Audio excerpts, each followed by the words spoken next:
Hey guys, NJ Tiger here. So, I want to do a video on my DIY control system. I've been doing a lot of work on this week, so I wanted to take you guys in, show you everything I've been doing, give you a better understanding of what I'm doing for you new followers who might be following along. Thank you. Right before I jump into any of this, I want to give out a couple shout outs. My first shout out I want to give is to IFG. He created me a badge, as you guys can see, that I use now for the cover of my videos. I did not ask him to create the badge. He did out of goodness of his heart, and I can't recall if I already thanked him, so I want to thank him again. But yeah, he hooked me up with that. He just one day sent it over to me. I was like, sweet. I definitely started using it. Other shout out I want to give is to Erica Miller. She's one who gave me the idea to start building my own control system. Back when I first started in this hobby, I was looking at equipment and all that stuff, and I came across a wireless hub to control tank lights, and that they were incorporating power pumps with it too, the wave makers. I was like, I posted and I was like, this would be cool to incorporate my love of IT, my love of the aquarium into one thing. And Erica commented back, it's like, hey, you know how to program, why don't you do one with a Raspberry Pi? Which was a great idea. I've always wanted to get a Raspberry Pi. They're really cheap, they're very powerful. So I was like, but I had no projects in mind until Erica mentioned that. So I did, of course, pick up my Pi and get going. So those are really the two shout outs I want to give. And then I want to dive into this. So let me take you guys, show you what I have here, show you the hardware first, and then I'll go and explain my interface to you and everything. So here we go, guys. All right. So I have this LED light on solely right now so you guys can see everything. As you can see here, I have 4 outlets, and these outlets are connected to a relay, which is connected to my Raspberry Pi. I have a 5-inch monitor. It's supposed to be a touchscreen monitor, but unfortunately the drivers aren't playing nice, so I'm still playing around with that. And then I have my junction box. So let me take you guys in here and show you. I have my 2 A150s connected to these 2 outlets. So basically they're on these 2 outlets. This LED here, just for the light right now, is on this outlet. This one's empty. As you can see here, the wiring goes into my junction box. Now, I did make a rookie mistake. I should have had this one come in on this side and this guy come in on this side, but you know, you live, you learn, you get loves. So, as we move on, as you can see, these are the 2 PC cables that I'll plug into my power strip down there, not to provide power into the whole system. Here's my 4-channel relay. So you got the 4 relays, my Raspberry Pi, and the monitor. Now, right now, it's a piece of board on top of my RO bucket. I do plan on putting legs on this board to bring it up, probably about the same level as my reactors here. But that's down the road right now. Right now, I'm doing a lot of the hardware and the wiring up. Pardon me, sorry. So what my next step is, actually I'm looking at picking up a temperature sensor, so I can actually wire that to the Pi and send that over, put it in my sump, and start pulling the temperature of my aquarium, and then set up rules and everything like that. So what I have here on the monitor is, right now it displays the current temp. It's going to display a maximum temperature of my aquarium that it gets throughout the day and a minimal temperature that it gets for the day, and then it's going to graph 24 hours. Now, these numbers currently here are not accurate. They are not what my temperature are or has been. Those are just numbers I threw into the system.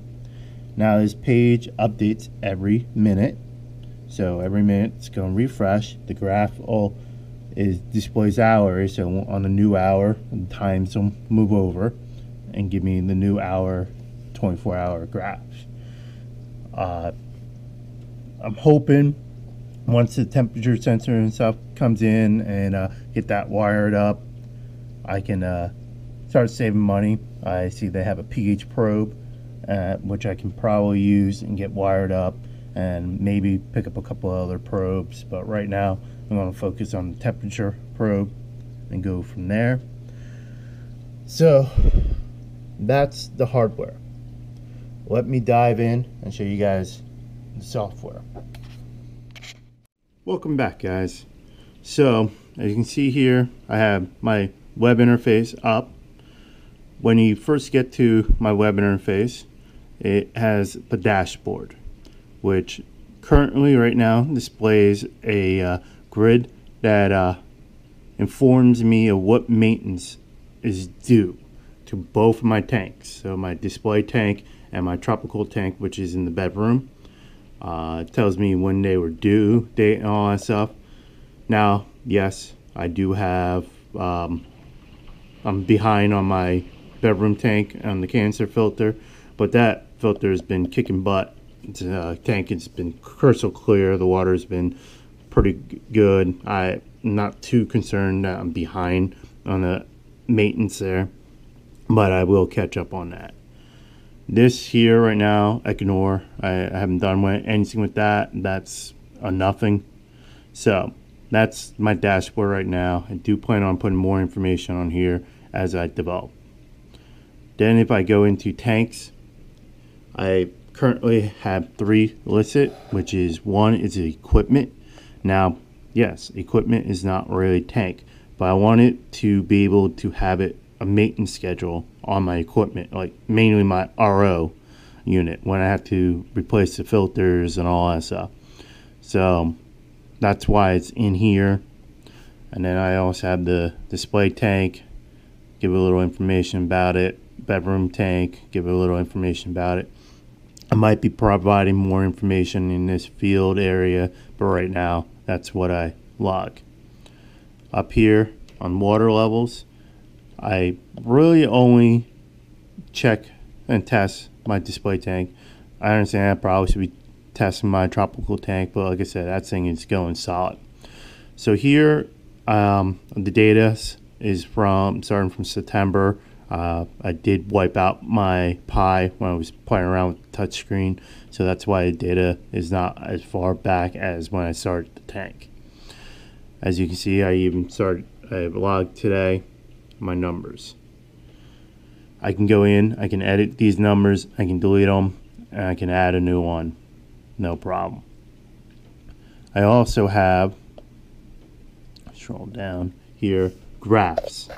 These graphs show the levels of each, your pH, my ammonia, nitrate, nitrates, calcium, all that stuff. I'm currently using the libchart packet, but I'm not sure I'm going to keep that. I might want to go with a different packet right now. I'm not quite sure. I'm doing some research into that, picking it up, see what I like, what I don't like, so along those lines. But right now, it does the trick. So that's my parameter testing tab, my maintenance tab. And like I said, I have the equipment here. I go in, and as you can see here, I'm due for a good cleaning of my test kits. So right now I use the API and the Red Sea test kit. And what I'll do is, like, once a month or so, I'll clean them really well, get some vinegar mixture in there, clean up any residue and all that stuff. I mean, I clean them after I use it every time, but once a month I'll do a really good cleaning. I also want to try to start monitoring the size of my fish and my corals, and making sure they're growing, making sure they're healthy, and all that stuff. So I put a schedule in there to remind me to check them. I'm behind on that. I gotta get going on that. I'll show you my display tank here. And so you can see some of the values are red, some of the values are yellow, some were green. If the text is in red, it means it's past due. If it's in yellow, it means it's due this week. And if it's in green, it means I'm good. Besides coming in here and checking the system, I also get weekly emails. So every Sunday at 8 a.m., I get an email saying what the following weekend maintenance will be. So now if I go into my livestock tab, this is where I log all information of my corals and my fish in both tanks. So as you can see, I have what it is, if it's a flame angel, yellow-tailed damsel, if it's a zoanthid, all that information. If I have nicknames for them, like my flame angel is Tiger, my clown is Hemo, not Nemo, Hemo, and my 3-year-old daughter named him that. Like the yellow tang is Heisenberg, my powder tang is the Enforcer. I named him the Enforcer, and that was solely because he seems to be the leader of the tank. He keeps everyone in check. And my wife named the yellow tang Heisenberg. If you know what that's from, you probably know why. So as you can also see, I have when they're added to the tank. I also have how long they have been in the tank. And I'm like here, as you say, I'm starting to pick up the original size of when I put them in the tank and the current size. And like I say, I'm still working on that. It's kind of hard to get an accurate measurement of the fish, especially the fish. The corals, I'm going to start seeing how I can better perform that. But this is all the livestock in my tank. And then if I go, I'll show you the bedroom tank. Again, I just got the platies. They've been there for just over 2 months. They all went at the same time. Nothing else is a livestock in there. I do have a dosing tab, but unfortunately, I don't log any of that right now. I did have to reboot my Pi data, like I told you that before. So I was logging. Now I'm not logging that. I got it on another sheet. So I'm monitoring what I'm dosing, but right now I'm not logging into the database. Where I've been spending a lot of my development time is on this admin page here. So I can go in and display all the configuration of the Pi, what PHP version, what Python version, what SQL version, all that stuff is running on it. And then I have another panel here for email setting. As I say, I get email every Sunday. So here's the email server, the email address, all that fun stuff. So then I have here going is the schedule. Maybe there was a tank, like when I had my daughter's tank, I didn't care about being alerted about the schedule on my daughter's tank because it was a 2.5 gallon beta tank. So I would uncheck that. I would still log the information, all that stuff, but I didn't want that on the email and stuff. So I'm able to control that. Down to this panel, I have my schedule. Now this schedule is for my control system. Right now the panel updates every 30 seconds. I'm probably going to pull that out because I don't need that updating every 30 seconds. So please be mindful when it flashes. That's what it's doing. So right now I have listed my lights and a skimmer. These are the days that it runs, Monday for Sundays. Time on, my lights will turn on at 11, go off at 9. Yeah, 9:50. And what outlet they're assigned to, what tank they're on, and if the schedule is enabled or not. Now, the schedule allows, like I said, the lights to turn on, turn off, the skimmer, or whatever I will plug into that outlet. I'm still playing around with, so I don't mind that information. So, as I go down, I have here those outlets.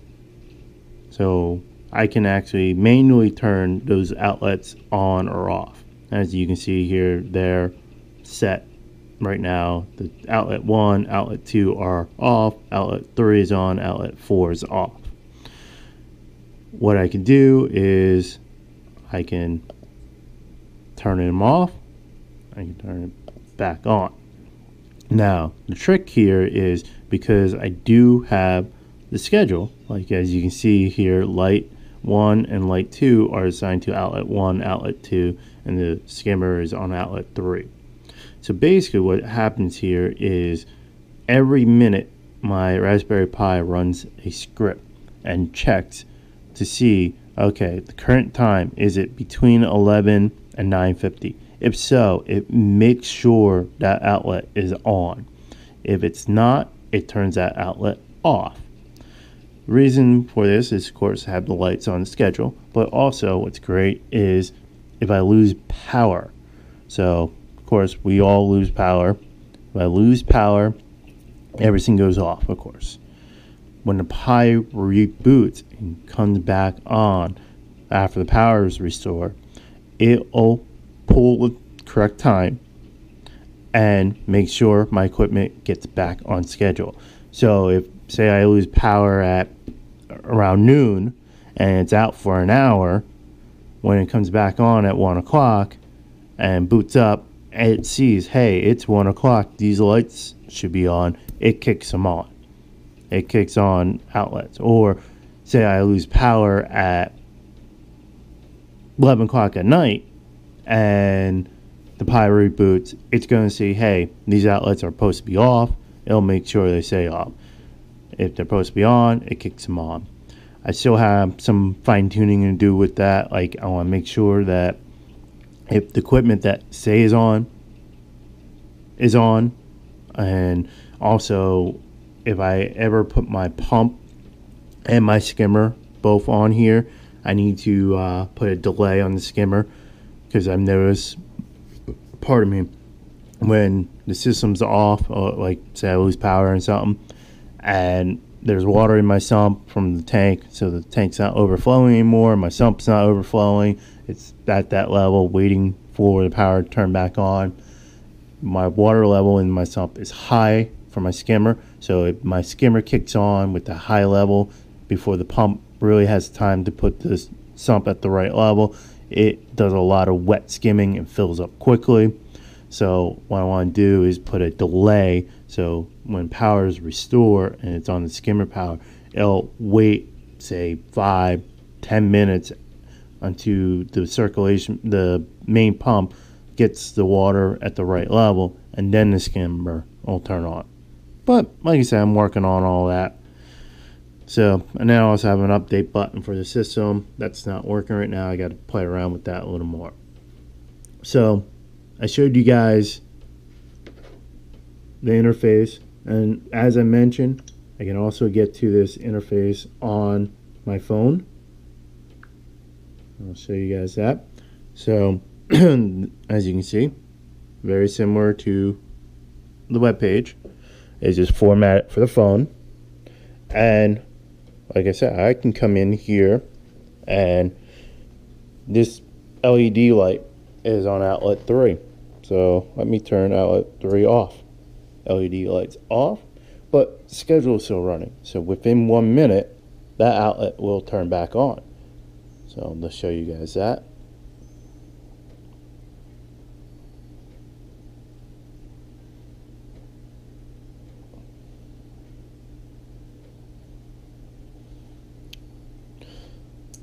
See, now back on. Now I believe it runs, the way the script runs, it runs on the minute exactly. So it's not like whenever the system boots up every minute from there. It's every 9:30, 9:31, 9:32 minute on the dot. So sometimes if you're in like 30 seconds within that minute and you turn the outlet off, it'll turn back on in 30 seconds and not the full minute. If I wanted to turn that light off and have it say off, I would just have to disable the script. Like go on, disable it, update that, and then turn the outlet off. Same thing if I wanted it on when it's supposed to be off, I can do that. So that's why I have the enable and disable in the script. I hope you guys like this. Let me know what you think. Any suggestions, please let me know. Again, thank you for watching. Like, comment, subscribe. Thank you.